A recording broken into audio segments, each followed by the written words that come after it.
وعلیکم السلام ورحمۃ اللہ وبرکاتہ۔ عاشورہ یعنی 10 محرم کے ساتھ ایک روزہ ملا لینا، یہ 9-10 کا یہ افضل ہے، اور اس کے بعد 10-11 کا یہ اس سے بعد افضل ہے، اور یہ مسنون ہے، لازم نہیں، واجب نہیں۔ اگر کوئی بالفرض یہ صرف ایک روزہ رکھتا ہے اس نیت سے کہ رسول اللہ صلی اللہ علیہ وسلم نے ایک روزہ رکھا تھا، تب بھی سنت کافی ہو جائے گی۔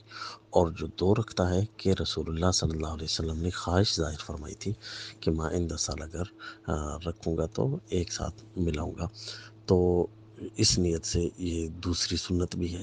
تو پہلی سنت پر کوئی عمل کرے تب بھی ٹھیک ہے، دوسری پر عمل کرے تب بھی ٹھیک ہے۔ مشابہت یہود کا اب چونکہ خطرہ نہیں رہا، لہٰذا اگر صرف ایک روزہ رکھے گا تب بھی سنت تو پوری بہرحال ہی ہو جائے گی۔ البتہ افضل یہی ہے کہ اس کے ساتھ ایک روزہ ملا لیا جائے، یہ فقط مسنون ہے، اس کو لازم یا واجب نہیں کہہ سکتے۔ السلام۔